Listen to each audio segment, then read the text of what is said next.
Hello and welcome. You're tuned into TMH Daily English News. As we move on to the headlines, people living with HIV and AIDS in blockaded Tigray region are exposed to death and suffering due to the lack of access to antiretroviral drugs.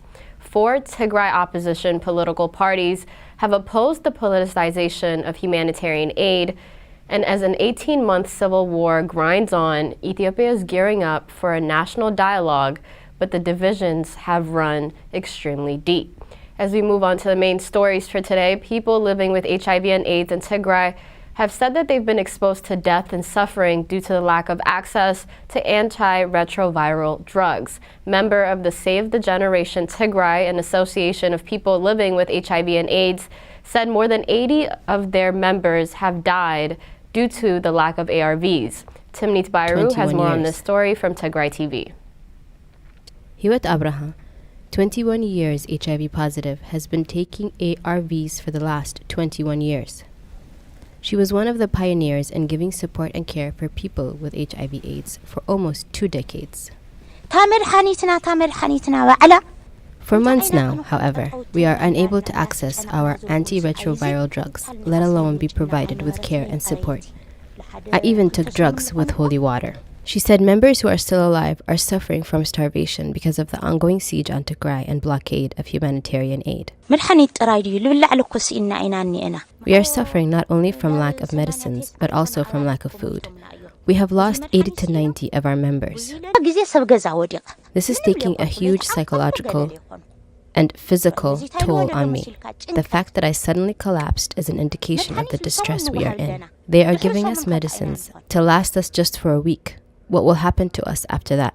Hiwat Abraham noted thousands of Tigrayan women and girls who contracted HIV and became pregnant as a result of being raped by Ethiopian and Eritrean forces, and their Amhara allies need medical and psychosocial support. 52 Tigrayans have died in an intermittent camp in Semera, which is in Ethiopia's Afar regional state. Sources from among 12,000 Tigrayans in the intermittent camp since their displacement from Awala 5 months ago say they are languishing there in extremely harsh circumstances.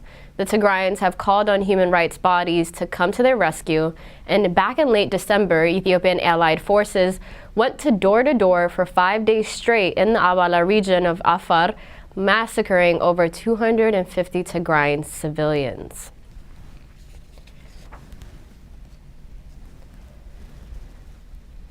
Four opposition political parties have opposed the politicization of the humanitarian aid.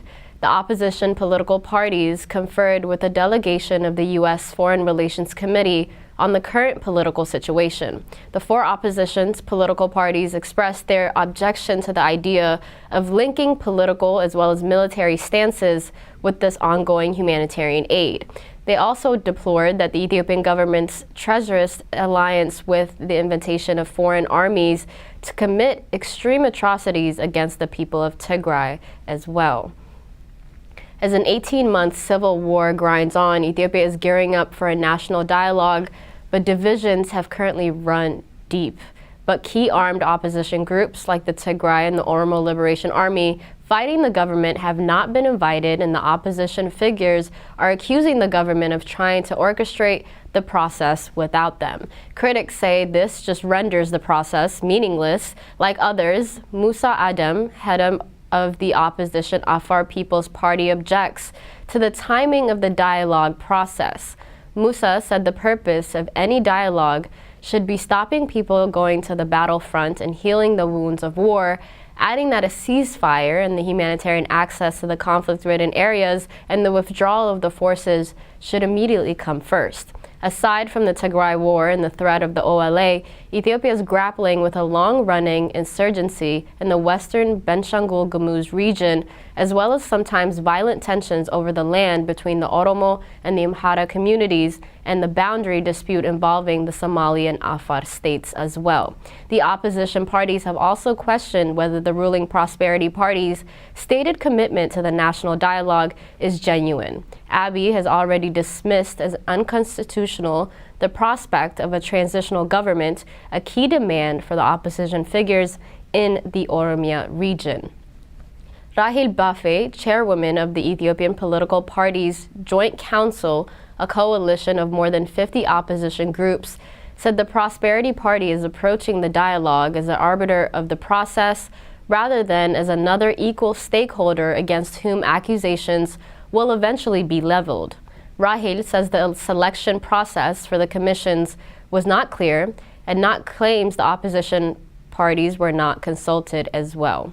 Others see the final 11 commissioners that have confided as mostly sympathetic to Abiy's government, a perception that prompted one observer to describe the national dialogue as an intra-party negotiation within the ruling Prosperity that will not resolve the country's intractable political debates. Hundreds of Ethiopian ex-soldiers have flocked to the Russian embassy in Addis Ababa, the capital of Ethiopia, to submit their credentials to fight alongside the Russian forces in the Ukraine ongoing conflict.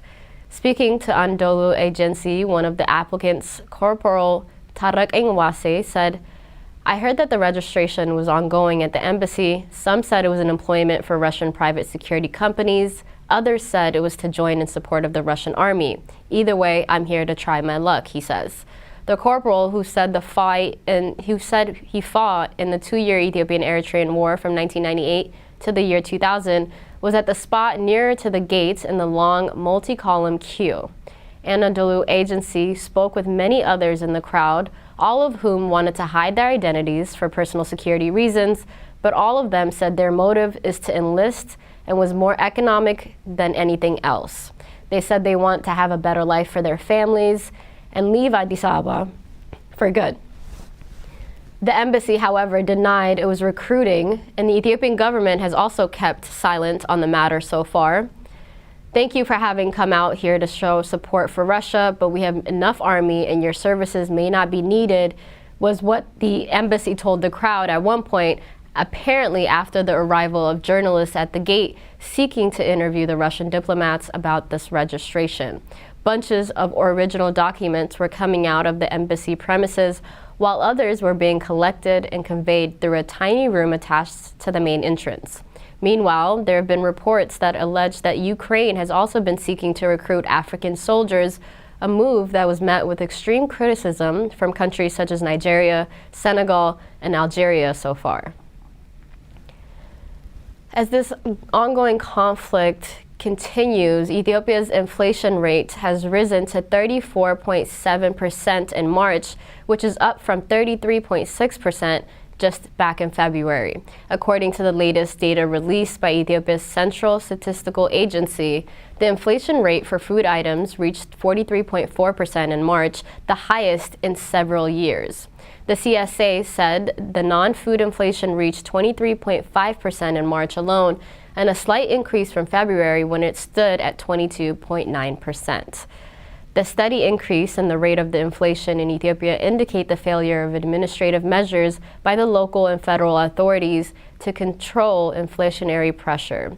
The recent administrative actions taken by the Ethiopian authorities include the introduction of a temporary price cap for food items, as well as a 3-month ban on rent increased by landlords as well. Xinhua reported that curbing the soaring cost of living and stabilizing the food market were among the major issues that Ethiopia's ruling Prosperity Party is currently facing and discussed during its first Congress meeting held last month. Analysts have said that Ethiopia's multinational federalism ruins Isaias's assimilationist scheme. The Eritrean leader, Isaias Afwerki, has passionately reiterated that Ethiopia should engage in a centralized nation-building project and abandon ethnic federalism. According to an analyst on Ethiopia Insight, the reason for his obsession with this topic is that the Eritrean nation-building is hampered by the presence of the Tigrayan identity that transcends the current state boundaries. Isaias has been trying to construct a singular Eritrean national identity for the 9 ethnic groups in Eritrea, and his nation-building project thus requires the identity of the Tigrayan-speaking people of Eritrea to be eliminated, that the new Eritrean identity is cultivated, and explains this analysis. The Tigray nation is relatively homogeneous with no clan structure, with deep social trust, and the people on both sides of the border share the same language, religion, history, as well as territory. Isaias is also one of the opinions that his nation-building project can't easily be finalized without Ethiopia adopting this same exact approach. Isaias had long understood that without Tigray's complete assimilation into Ethiopia, Tigrayans in Eritrea would not give up their identity, and this would stymie the project of constructing a common Eritrean identity. And accordingly, for his project to be successful, the Ethiopian federal arrangement that protects and promotes group identity should be abolished, and the assimilationist nation-building project needs to be revitalized. Once Tigray is sufficiently assimilated into Ethiopia, his hope is that the national consciousness of Tigrinya speakers in Eritrea will weaken, which will help inevitably realize that his project is first. Isaias also thinks that the Eritreans is justified in meddling in Ethiopia's affairs for national security reasons. And according to this analyst on Ethiopia Insight, nation building of the type of Isaias's demand is practically impossible within the country of Ethiopia. His prescriptions for Ethiopia are destructive, and if implemented, the backlash could lead to the federation's complete disintegration. The force that can defeat Isaias' ambition is Tigrayan nationalism, the freedom fighter veterans who've served during the armed struggle for the independence under the EPLF and are now forging such a movement. They're also mobilizing the youth in the diaspora, and this movement is already delegitimizing Isaias in the diaspora globally. That concludes our news for today. Thank you so much for all of you who've been tuned in with me live, and we'll have more for you tomorrow. Bye-bye.